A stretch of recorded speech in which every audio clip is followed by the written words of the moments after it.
Bonjour, mesdames et messieurs. Aujourd'hui, on va parler de la carotte sauvage qu'on trouve abondamment au Québec. C'est une plante qui est comestible et une plante qui a des propriétés médicinales vraiment très intéressantes.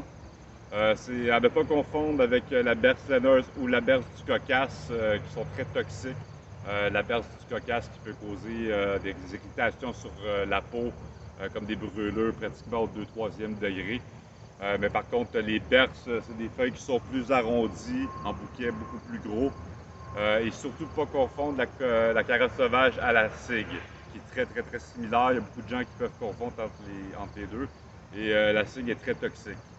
La cygue n'est pas poilue sur la tige. C'est une première indication. Et la carotte sauvage est poilue sur la tige. On va regarder ça ensemble.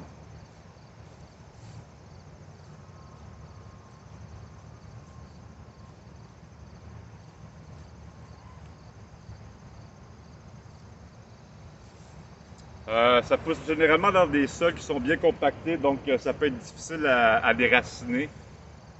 Donc avoir un couteau ou une pelle, c'est mieux. Donc, comme je vous dis, à ne pas confondre surtout avec la cygue, les tiges sont poilues et en général, l'ombelle de la carotte sauvage est vraiment plus aplatie. Euh, donc, les premières caractéristiques, en fait, il ne faut pas confondre, c'est que la carotte sauvage a des poils sur la tige. Au début, en juin, avant que sa fleur pousse, c'est fait comme plus une rondelle qui est d'une couleur violette mauve avec les feuilles vertes alentour. Elle va faire sa floraison blanche, comme plus aplatie. Une deuxième bonne indication, là, je pense qu'on ne le voit pas sur ce plan-là, un petit peu ici.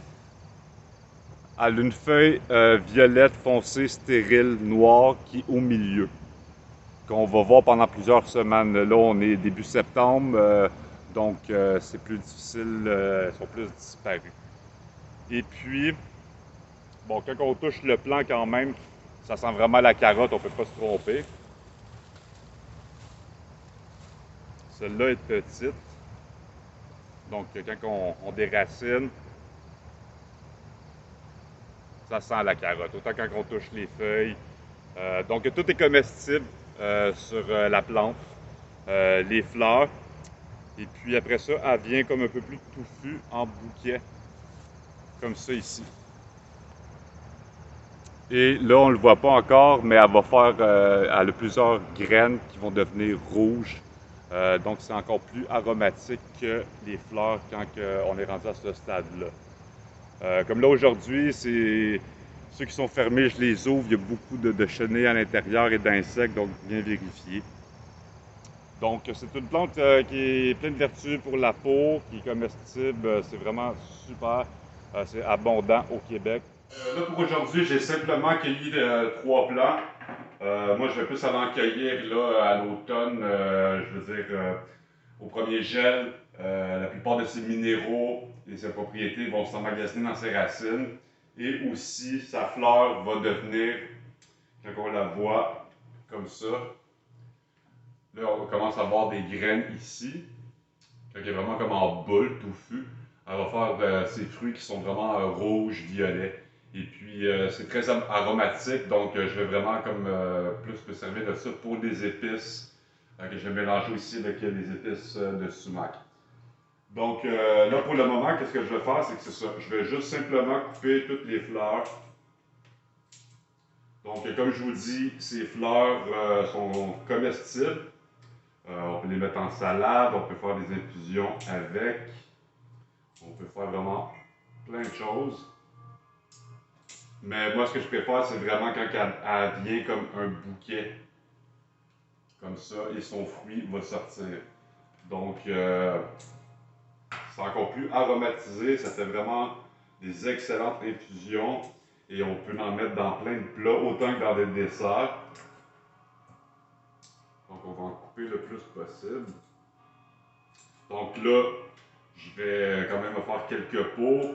Un pot qui va être pour plus des infusions et d'autres pour dans des plats. Donc en plus d'être pas mal comestible, ben comestible au complet, même avec les petites feuilles vertes ici. Ça, c'est vraiment excellent pour mettre en salade. Franchement, ça se met partout. Donc aussi, c'est une plante qui a vraiment beaucoup de vertus. C'est une plante qui est très bonne pour la peau. Tout ce qui est anti-âge, c'est très riche en antioxydants. Puis ça protège la peau contre les radicaux libres, puis ça stimule la production de collagène pour la peau. C'est aussi bon, très hydratante, cicatrisante. Puis les graines, eux, sont très riches en antioxydants, en fibres, en vitamines, en minéraux. C'est aussi anti-inflammatoire. Donc, c'est une plante qui, franchement, qui a des très belles vertus. Donc, aussi, comme on fait simplement mettre pas mal toutes les parties de la plante qu'on peut en macération pendant au moins 48 heures. Et après ça, on imbibe un linge et on peut s'appliquer ça au visage ou se frotter la peau avec ça. Donc, c'est vraiment très bénéfique pour la peau. Donc, c'est ça. C'est très, très, très, très intéressant comme plante. Comme je vous le dis, il y en a beaucoup. Les caractéristiques, encore, comme je vous dis, c'est que son nom belle, qui est comme toujours très aplati, plus en rondelle. Au début, ça va faire vraiment comme, avant que ses fleurs blanches sortent, ça va être une couleur mauve. Après ça va faire ses fleurs blanches. Il va avoir une fleur aussi stérile, qui va être noire au milieu de la feuille. C'est pas tout sur les feuilles, vous allez le voir, mais en général, quand vous voyez ce petit point noir-là, c'est pratiquement assuré à 100% que c'est de la carotte sauvage. Ou comme je vous dis, sur ces racines, là, vous simplement passez vos doigts dessus, vous allez sentir évidemment l'odeur de la carotte. Donc là, je continue vraiment à mettre toutes mes fleurs ensemble et mes feuilles dans différents pots que je vais garder pour faire différents trucs. Et pour les rhizomes aussi, qu'est-ce que je fais? C'est qu'avec tous les bouts des tiges, là, je les coupe. Puis ça, ben, je me fais des infusions avec ça.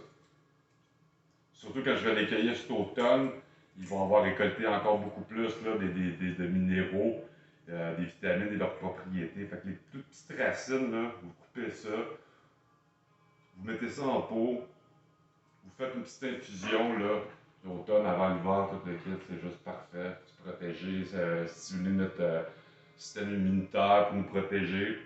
Fait que c'est une plante justement qui a plein de vertus pour ça, très tonifiante, très bonne pour la peau. Ça aide aussi à éliminer les toxines du corps.